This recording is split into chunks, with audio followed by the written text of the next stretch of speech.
L'une de ces femmes a dû faire ses études secondaires en cachette au mépris des mesures radicales instaurées par les dirigeants de son pays. Elle est devenue médecin et a travaillé avec des réfugiés. Une autre a franchi l'obstacle le plus important de son armée, devenant la première femme générale. Une autre encore a franchi des barrières en tant que fonctionnaire transgenre chargée de défendre les droits de tous les citoyens. Les autres, journalistes, militantes, éducatrices, avocates, ont été licenciées, menacées, arrêtées et torturées alors qu'elles recherchaient la justice et l'égalité.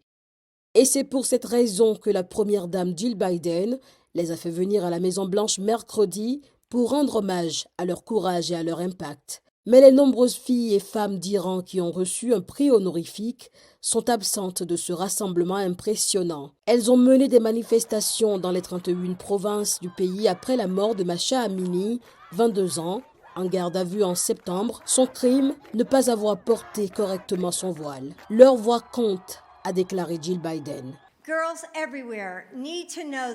Les filles du monde entier doivent savoir que les femmes se battent pour elles et qu'elles gagnent. Elles ouvrent des portes, transforment les écoles, les communautés et les gouvernements et construisent un monde meilleur pour nous tous. Nous sommes également ici pour dire à leurs frères, à leurs pères, à leurs maris et à leurs amis, autant nous avons besoin de femmes prêtes à s'exprimer, autant nous avons besoin de plus d'hommes prêts à écouter et à agir.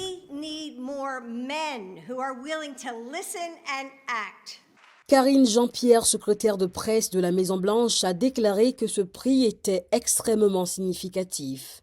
Nous le faisons ici même à la Maison-Blanche et nous pensons qu'il est extrêmement important pour les femmes du monde entier, mais aussi pour les femmes et les jeunes filles d'ici, d'entendre les histoires de ces personnes incroyables.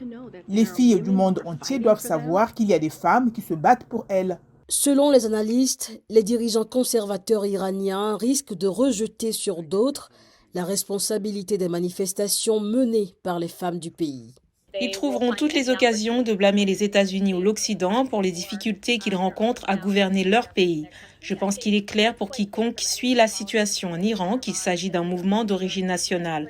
Je ne pense donc pas que les efforts déployés par le régime pour rejeter la faute sur les États-Unis auront beaucoup d'écho. Cette reconnaissance aide l'administration Biden à placer Téhéran sur un pied d'égalité avec le reste du monde.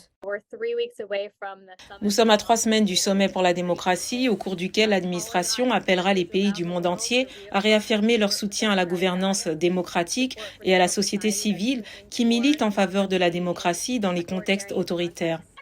Si la première dame a fait comprendre une chose en organisant cet événement sur la plus grande scène américaine à l'occasion de la Journée internationale des droits des femmes, c'est bien celle-ci. Il ne peut y avoir de liberté, de démocratie, de justice sans les filles et les femmes.